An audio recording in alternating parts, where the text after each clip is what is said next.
சென்னைக்கு ஒரு பெரிய அழிவு வந்து வரப்போகுது அப்படின்ற ஒரு பயம் வந்து இப்போ எல்லாரும் இடையிலும் இருக்கு. ஸோ அப்படி உண்மையாக நடக்க போகுதுங்களா? கண்டிப்பா. ஏன்னா இது நாம சொல்லல, பஞ்சாங்கத்துல கிளியரா மென்ஷன் பண்ணிருக்காங்க. சென்னையில பேரொழில மிகப்பெரிய அழிவு வரப்போகுது. கர்மாக்கு யாரும் தான் பதில் சொல்லி தான் ஆகணும். என்ன சொல்றீங்க? அழிஞ்சுதான் போகும். நம்ம இதுல எந்த டவுட்டுமே கிடையாது.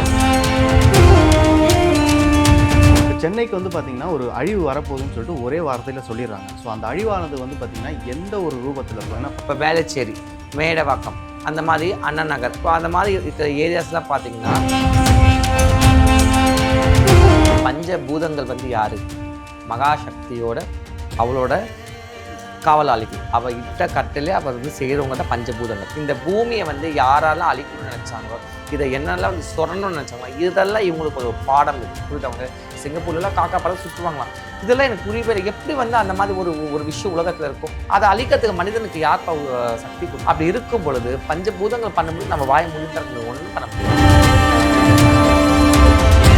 என்ன மாதிரி இது பண்ணாலும், என்ன மாதிரி ஹோமங்கள் பண்ணி, என்ன மாதிரி பூஜைகள் பண்ணாலும் உன்னை வந்து பஞ்சபூதங்களை எல்லாருமே உன்னை அடிச்சு துணிசு பண்ணி காலி போயிடுவோம். இன்னைக்கு பக்கு பக்கு பக்கு பக்கு பக்கு பக்குன்னு ஒரு இடத்துல அப்படி லவால்னு சொல்லிட்டு அந்த பஞ்சபூதங்களால இந்த அழிவு உங்களை தாங்க இன்னைக்கு கதறீங்க எல்லாருமே. தர்மத்தோட வழி இருந்தால் மட்டும் நம்ம தப்பிக்கணும். இல்லைன்னா நம்ம வம்சம் எல்லாம் தௌடிபடி ஆகிடும்.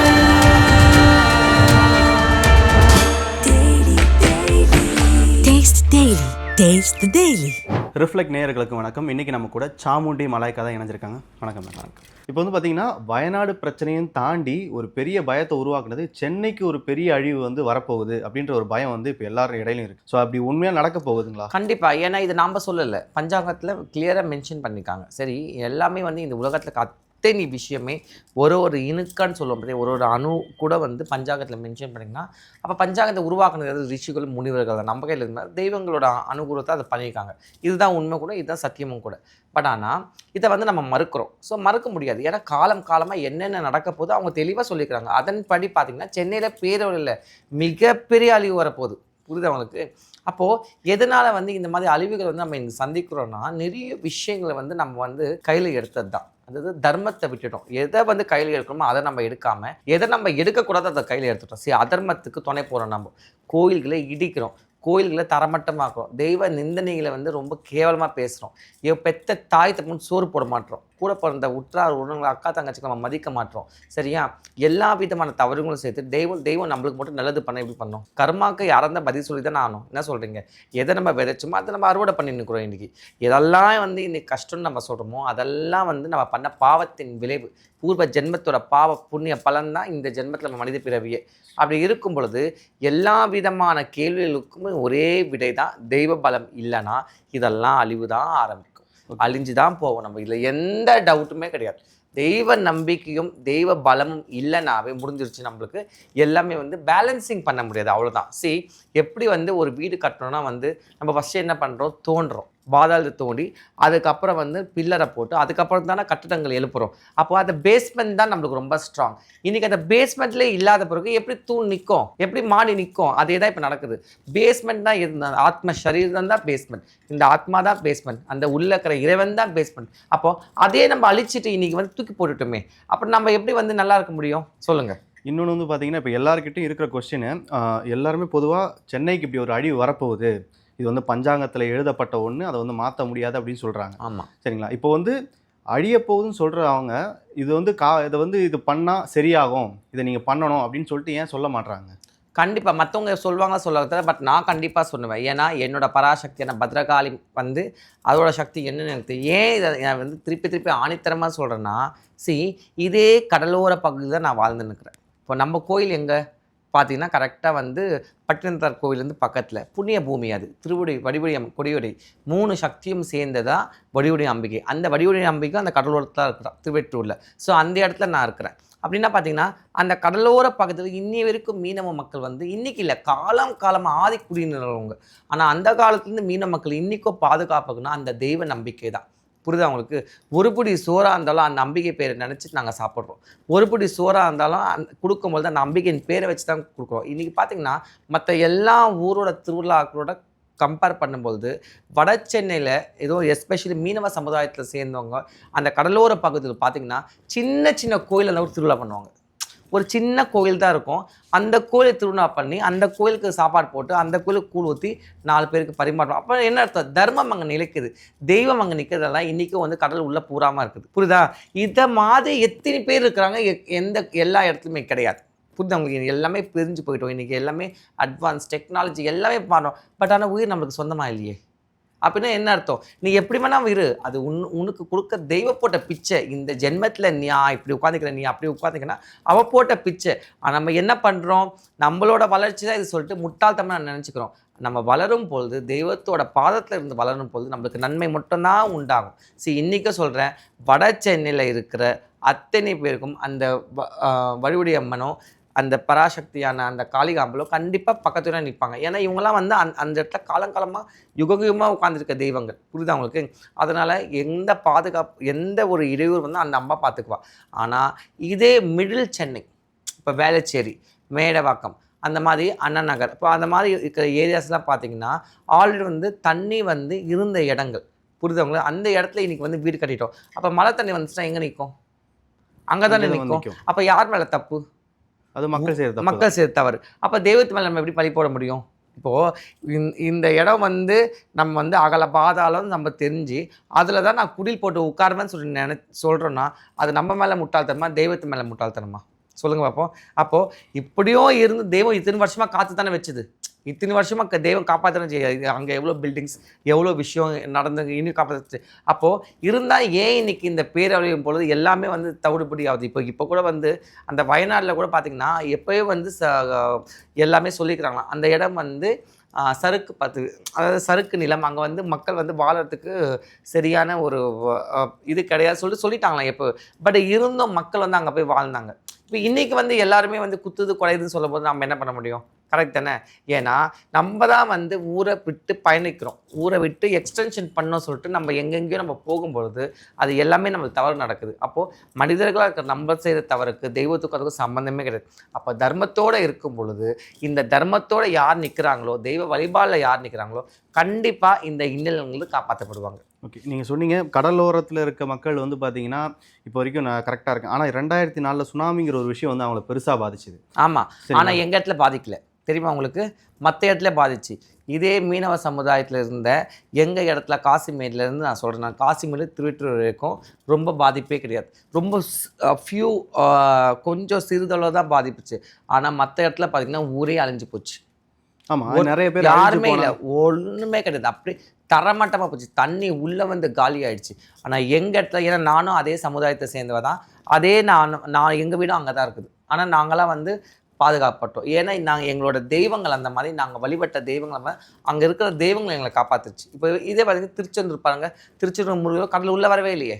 அதே மாதிரி வடிவமைப்பு இருக்க வரைக்கும் அந்த கடல் உள்ளே வராதுன்னு எங்களுக்கு நம்பிக்கை. இப்போ நீங்கள் சொல்கிற மாதிரி அப்போ 2004 இது விஷயம் நடக்கும்போது அதுக்கு முன்னாடி அவங்க வந்து எச்சரிச்சாங்களா? இதுக்கு முன்னாடி வேளாங்கண்ணி மாதா கேள்விப்பட்டிருக்கலாம் நம்ம. அந்த வேளாங்கண்ணி மாதா இது உண்மையில் நடந்த சம்பவம். அந்த வேளாங்கண்ணி மாதா வந்து அந்த டைமில் வந்து இந்த ஓம் சக்தி மாலை போட்டு டூர் மாதிரி போவாங்க தெரியுமா? அப்போ எப்போவுமே வருஷம் டூர் மாதிரி போகும் பொழுது உண்மை சம்பவம் அது. ஏன்னா நான் வேளாங்கண்ணி போகும் பொழுது எனக்கு வந்து அங்கே இருந்தவங்க நடந்தது சொன்னாங்க, இந்த மாதிரி ஆச்சு சொல்லிட்டு. ஏன்னா டூர் போகும்போது இந்த ஓம் சக்தி மாலை போட்டவங்க என்ன பண்ணுவாங்கன்னா ஏதாவது ஒரு கோவிலில் போய் நைட் தங்கிடுவாங்க. அப்போது வேளாங்கண்ணியில் போய் தங்கியிருக்காங்க. தங்கும் பொழுது அந்த மேரி மாதா வந்து அப்போ இருந்த ஃபாதரியார் அவர்கிட்ட போயிட்டு சொல்லியிருக்காங்களாம், நீ வந்து மணி அடிக்கணும் சொல்லிட்டு. அந்த மணி எப்போ அடிப்பாங்கன்னா எமர்ஜென்சி, அது வந்து எமர்ஜென்சி மணி அடிக்க சொல்லிட்டு அந்த அம்மா வந்து சொல்லிக்கிறாங்களாம்.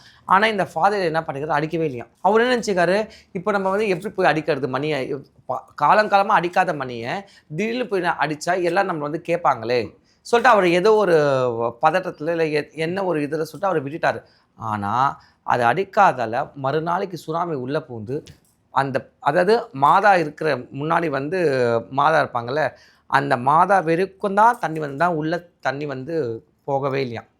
அங்கே இருந்த மக்கள் தான் அடிச்சுட்டு போயிடுச்சு சொல்லிட்டு சொன்னாங்க. இது என்னோட வாழ்க்கையில் நான் நேரில் போனப்போ எனக்கு சொன்ன நிஜமான கதைகள். அப்போ அதை தான் சொல்கிறேன் நான். அந்த மாதிரி வந்து எவ்வளோ விஷயங்கள் வந்து நம்மளுக்கு வந்து தெய்வங்கள் வந்து முன்கூடியே காட்டியிருக்கு. இப்போ சென்னைக்கு வந்து பார்த்திங்கன்னா ஒரு அழிவு வரப்போகுதுன்னு சொல்லிட்டு ஒரே வார்த்தையில் சொல்லிடுறாங்க. ஸோ அந்த அழிவானது வந்து பார்த்திங்கன்னா எந்த ஒரு ரூபத்தில் இருக்கும்? ஏன்னா பஞ்சபூதங்களில் ஒன்று தண்ணினால தான் மேஜரான அழிவு வந்து சென்னைக்கு இருந்திருக்கு. ஸோ அந்த மாதிரி எந்த மாதிரியான அழிவு வந்து சென்னை எதிர்பார்க்கலாம் பூகம்பம் அந்த மாதிரி? பஞ்சபூதங்கள் வந்து யார்? மகாசக்தியோட அவளோட காவலாளிகள், அவள் இட்ட கட்டிலே அவள் வந்து செய்கிறவங்க தான் பஞ்சபூதங்கள். அதுக்கப்புறமா தான் அஷ்டதிக் பாலகர்கள், அதுக்கப்புறம் தான் நவகிரகங்கள், அப்படி போயினே இருப்பாங்க. புரியுதா? ஸோ எப்போவுமே இப்போ நான் ஒரு ஓனர்னா, நீ வந்து சும்மா எங்கேயாவது திட்டினி என்னை வந்து திட்டினே இருக்கிறேன்னா, நான் சும்மா இருப்பேன். குழந்தை என்னை திட்டுது, சரி போ என் குழந்தை தான், என்னால் படைக்கப்பட்ட குழந்தை சொல்லிட்டு. ஆனால் என்னோட காவலாளிகள் வந்து என்ன சொல்லுவாங்க, அம்மா என்னம்மா சும்மா உங்களை பேசுகிறாங்க நீங்கள் பார்த்துட்டு இருக்கீங்கன்னு சொல்லிட்டு அவன் 2 போடு போடுவான். இதுதான் இப்போ நடக்குது. சிம்பிளாக சொல்லிட்டேன்னா அப்போ என்ன அர்த்தம், தெய்வத்தை நம்ம எவ்வளோ நிந்திக்கிறோமோ பஞ்சபூதங்கள் பதில் சொல்லி தான் ஆவாங்க. புரியுது? ஏன்னா அவளால் படைக்கப்பட்ட ஜீவன்கள், அவளால் இந்த உலகத்தை வந்து கட்டு வைக்க காவலாளிகள் வந்து ஒரு காலமும் நம்மளை வந்து மன்னிக்க மாட்டாங்க. அதே இப்போ நடந்துக்கு. சரி, அது எப்படி வேணா இருக்கலாம். பேரளவு என்பது இப்போ நம்ம நினச்சி கூட பார்க்க முடியல இந்த வயநாடு. புரியுதா? இந்த வயநாட்டில் எவ்வளோ விஷயங்கள் நடக்குது. ஃபாரின்லாம் இப்போ வந்து கடல் வந்து உள்ளே பூந்துருச்சு, தண்ணி வந்து உள்ளே பூந்துருச்சு, அந்த மாதிரி நிறைய விஷயங்கள் இப்போ எர்த்துகேக் வந்திருக்கு. ஸோ இது மட்டும் இல்லை, இதெல்லாம் வந்து நம்ம கண்ணு முன்னாடி இன்றைக்கி வந்து தெய்வங்கள் வந்து நம்ம காட்டின்னு இருக்கிறாங்க. அப்படின்னு என்ன அர்த்தம், எப்படி வேணால் மரணம் வந்து இந்த பூமியை வந்து யாரெல்லாம் அழிக்கணும்னு நினச்சாங்களோ, இதை என்னெல்லாம் வந்து சொரணும்னு நினச்சாங்களோ, இதெல்லாம் இவங்களுக்கு ஒரு பாடம். இது புரியுதவங்க? ஏன்னா ஒரு உயிரினம் வந்து நீயும் நானும் மட்டும் வாழத்துக்கு இந்த உலகத்தை அம்மா படைக்கல. அம்பாள் வந்து எல்லா ஜீவராசிகளுமே இந்த உலகத்துக்கு சமம். அதோடு நீயும் நானும் சமம். புரியுதா? எப்படி உனக்கு வந்து உன் குடும்பம், உன் மனைவி, உன் குழந்தை, உன் உயிர் முக்கியமோ, அதே மாதிரி தான் மற்ற ஜீவராசிகளும் அது குடும்பம், அது குழந்தைங்க, அது குட்டி எல்லாம் முக்கியம். அது பறவைகள் இருந்தாலும் சரி, மிருகங்கள் சரி, கடல் வாழ்வுகளும் சரி, ஊர்வின விலங்கும் சரி, எல்லாத்துக்குமே இறைவன் வந்து எக்ஸ்டென்ஷன் வச்சுருக்கான், அதாவது பிறப்பு வச்சுருக்கான். அப்போது நம்ம என்ன பண்ணிட்டோம், நாளடைவில் அந்த ஜீவராசியில் ஒழிக்க ஆரம்பிச்சிட்டோம், அதாவது அழிக்க ஆரம்பிச்சிட்டோம், மொத்தமாக அதை வந்து டெமாலிஷன் பண்ண ஆரம்பிச்சிட்டோம். அப்படி இருக்கும்போது இப்போ சில நாட்டிலலாம் பார்த்திங்கன்னா, நன்றி உள்ள ஜீவன் நாயே வந்து இருக்கக்கூடாது, காக்காவே இருக்கக்கூடாது சொல்லிட்டு சுட்டு தள்ள ஆரம்பிச்சிட்டோம். இப்போ சிங்கப்பூர்லாம் காக்கா பார்த்து சுட்டுருவாங்களாம். இதெல்லாம் எனக்கு புரியவே இல்லை. எப்படி வந்து அந்த மாதிரி ஒரு விஷயம் உலகத்தில் இருக்கும்? புரியுதா உங்களுக்கு? எப்படி இந்த உலகத்தில் நீ வாழறதுக்கு அவள் வந்து உனக்கு வந்து ஒரு சான்ஸ் கொடுத்தாலோ, அதே மாதிரி தானே எல்லா ஜீவராசிகளுக்கும் ஒரு வாழறதுக்கு சான்ஸ் இந்த உலகத்தில் இருக்குது. அதை அழிக்கிறதுக்கு மனிதனுக்கு யார் சக்தி கொடுத்தது சொல்லுங்க பார்ப்போம். அப்படி இருக்கும் பொழுது பஞ்சபூதங்கள் பண்ணும்போது நம்ம வாய முடிந்தால் ஒன்றும் பண்ண முடியாது. புரியுதா? அதனால அழிவு கண்டிப்பாக அழிவு கன்ஃபார்ம் தான், அதில் எந்த டவுட்டுமே இல்லை. அந்த அழிவோடு நம்ம என்ன பிரார்த்தனை பண்ணிங்கன்னா, இனி வர காலங்களில், அதாவது இனிமேல் வச்சு நம்ம வந்து இது மாதிரி தவறுகள் பண்ணக்கூடாது. உலகத்தில் நம்ம எப்படி வாழறதுக்கு நமக்கு தெய்வம் வந்து வழிவிட்டுதோ, அதே மாதிரி மற்ற ஜீவராசிகளும் வாழறதுக்கு வழி விட்டே ஆகணும். அப்படிலாம் இருந்து தர்மத்தோட வழி இருந்தால் மட்டும் நம்ம தப்பிக்க முடியும். இல்லைன்னா நம்ம வம்சம் எல்லாம் தௌரிபடி ஆகிடும். அதில் எந்த சக்தியும் வந்து நிற்க மாட்டேன். நீ என்ன மாதிரி இது பண்ணாலும், என்ன மாதிரி ஹோமங்கள் பண்ணி, என்ன மாதிரி பூஜைகள் பண்ணாலும், தர்மத்தின் வழியிலிருந்து நீ விலகிட்டாவே உன்னை வந்து பஞ்சபூதங்களை எல்லாருமே உன்னை அடிச்சு தும்சம் பண்ணி காலி பண்ணிடுவாங்க. அதில் எந்த டவுட். அப்போ கை போடனாலும் சரி, கால் போடலாம் சரி. இப்போ எங்கே கை கால் போகுது? கை கால் போடலாம் சரி, நொண்டியாக முடமாக வச்சு வாழ்ந்துடலாமே. உயிர் தானே போகுது. அப்படியே கொத்து எப்படி யோசிச்சு பாருங்கள். குழந்தை குட்டி வீட்டில் 10 பேர் சொல்ல டமால்னு உள்ளே போனால் என்ன வருது சொல்லுங்க பார்ப்போம். யோசிப்பாங்க. அப்படி இருக்கும் பொழுது நம்ம ஒன்றுமே சொல்லவே முடியாது, ஒன்றும் சொல்லறதுக்கும் இல்லை. இப்போ முதல்னு ஒன்று இருந்துச்சுன்னா முடிவுன்னு ஒன்று இருக்கும். கரெக்ட். ஆமாம். சரிங்க. இப்போ வந்து அழியும்னு சொல்லிட்டாங்க. அப்படி இருக்கும்போது இதை தடுக்கிறதுக்கு ஏதாச்சும் வழிகளோ, தெய்வ சக்தியை தவிர்த்து, அந்த ஆதிபராசக்தியை தவிர்த்து, ஏன்னா மும்மூர்த்திகள் 3 தொழில் பண்ணுறவங்க, சக்தி 5 தொழில் பண்ணுறவ. புரியுதா உனக்கு? அந்த பராசக்தியை தவிர்த்து வேற யாராலையுமே இந்த இதுலேருந்து கண்டத்துலேருந்து, இதை நான் கண்டன் தான் சொல்லுவேன். இது ஆக்சுவலி புரியுதாங்க?